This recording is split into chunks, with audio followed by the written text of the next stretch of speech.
because we know that the guru must be worshipped first. So in a home, the first one you worship is mother and father, because when you come down in the morning, the Indian person worships the guru in the form of mother and father. And then they go about their business. But you, the original Adi Guru of our mother and father gurus, you have called us to your lotus feet. So now we're here, we want to worship you. And how do we worship you? We worship as Kamatmika, bhaktas of your good self.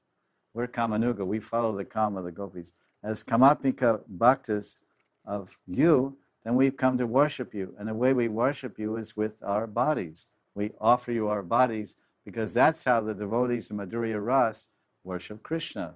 They offer their entire bodies, man, tan, pran, for the pleasure and happiness and enjoyment of Krishna in the intimate loving mood of lover and beloved.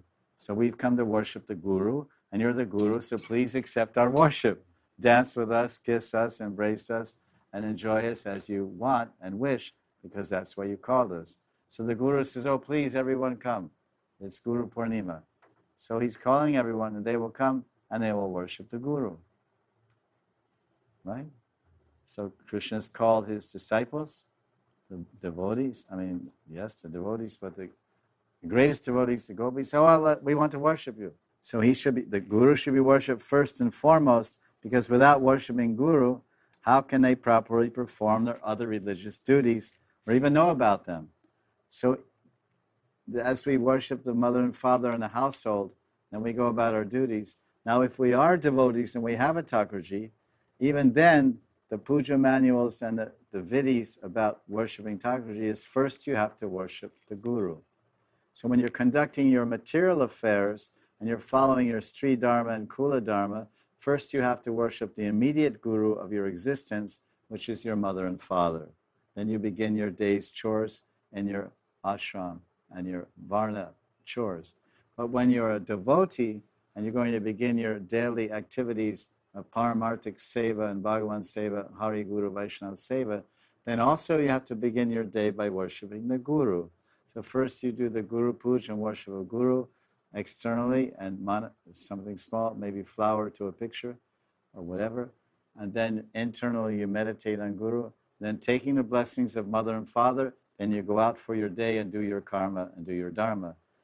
But for the devotees, we begin our day by worshiping Guru and manasik puja and external puja, something, or maybe a lot if he's there and with us tangibly. And then we begin our day of spiritual activities of Shravanam, Kirtana, Vishnu Smaranam. It's exactly the same.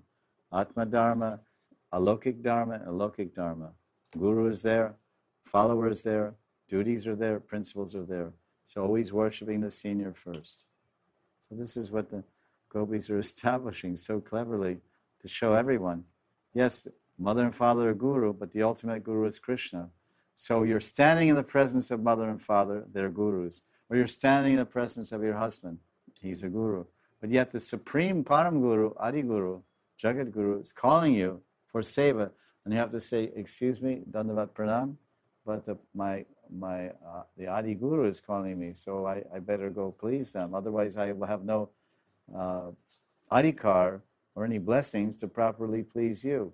If I displease the Supreme Guru, then how will I be able to please his representative, the localized Guru, in the form of the husband or the mother or the senior, like this? So that's the logic the gopis are using, and Krishna is totally stumped, checkmated. He's totally checkmated and stumped. He can't move his pawns anywhere. The game is over. He lost. But he's going to try to do a little fancy footwork and slide out the back door and go run off with one and then leave her.